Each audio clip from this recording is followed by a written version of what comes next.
Oke, selamat datang semuanya. Kami dari kelompok 5 Activate dengan saya di sini Nirwana Rahman dan rekan saya ada Muhammad Sanzabi dan juga Fadli Sofi. Kali ini kita akan membahas sebuah tools data visualization yang bernama Metabase. Nah, apa sih Metabase itu?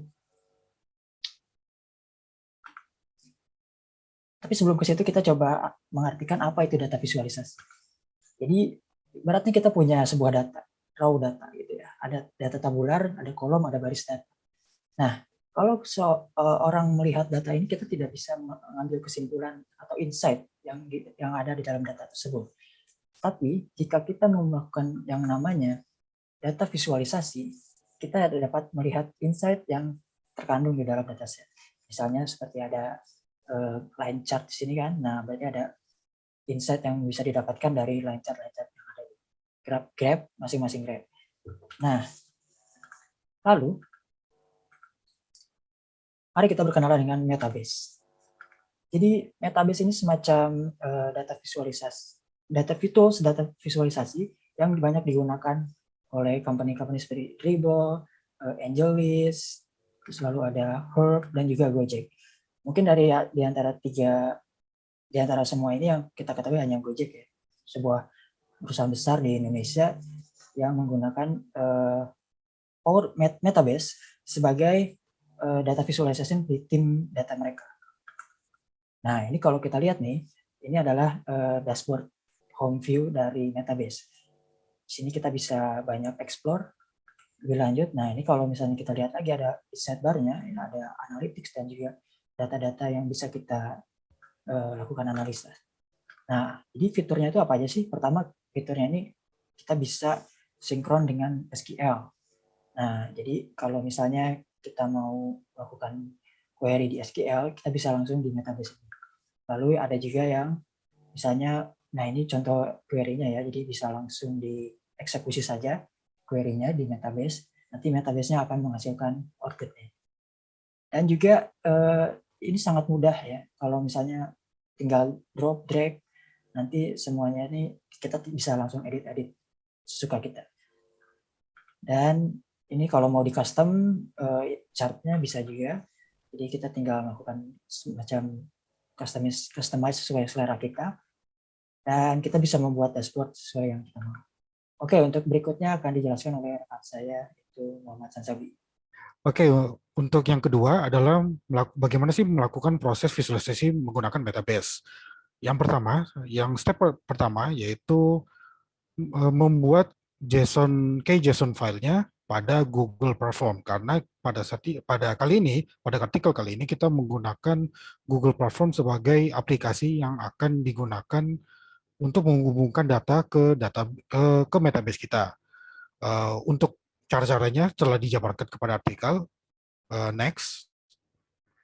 Nah, begini bentuk datanya yang akan kita download. Kemudian step keduanya adalah data apa yang kita akan gunakan. Nah, untuk data yang akan kita gunakan adalah BigQuery Public Data dengan Chicago Crime sebagai datasetnya. Selanjutnya, untuk selanjutnya adalah kita akan copy tabel dari Chicago data crime tersebut untuk digunakan ke project personal kita, dikarenakan Google public data set sendiri memiliki restriction khusus yang tidak dapat di-share ke project lainnya. Oke, next. Adalah step ketiga, yaitu bagaimana sih caranya kita melakukan visualisasi di Metabase. Oke, yang pertama adalah kita menjalankan Metabase itu sendiri. Jangan lupa menjalankan localhost 3000 di browser. Kemudian ini adalah tampilannya. Selanjutnya, kemudian jangan lupa untuk membuat database dari yang kita sudah download, yaitu dengan penjabaran di artikel tersebut. Selanjutnya, dan ini adalah hasil dari dataset tersebut. Dan ini adalah salah satu fitur yang ada di Metabase, yaitu X-ray, di mana kita tidak perlu menjelaskan, langsung Metabase-nya yang akan menjelaskan bagaimana sih insight-insight yang ada, data yang ada di dataset kita. Next. Ini ada summary, kemudian ada juga map-nya, bagaimana datasetnya. Oke, next. Dan selanjutnya adalah advantage. Oke. Oke, tadi kan sudah dibacakan untuk penggunaan dari fitur-fitur yang ada di Metabase. Sekarang kita langsung menuju advantage atau kekurangan dari Metabase. Berdasarkan yang kita tahu, tools visualisasi data itu terdapat banyak yang ada di dunia ini. Salah satunya adalah Metabase yang saya akan sampaikan. Kelebihan dari Metabase ini adalah convenient, yaitu ada mempermudah untuk para kita ada analis untuk melakukan report dan melakukan kolaborasi data yang berdasarkan project yang ada, dan untuk mempermudah otomatisasi laporan harian atau maupun mingguan dengan grid dengan interface yang menarik. Selanjutnya juga ini adalah mempermudah untuk para newbie dalam melakukan penggunaan, apalagi mereka sebelumnya tidak ada pengalaman dalam menggunakan tools visualization. Oke, selanjutnya kita akan membahas kelemahan dari Metabase tersini. Pertama adalah Metabase ini adalah salah satu tools visualisasi yang memiliki pembayaran bulanan yang mahal, apapun dari basic plan maupun dengan enterprise level ya.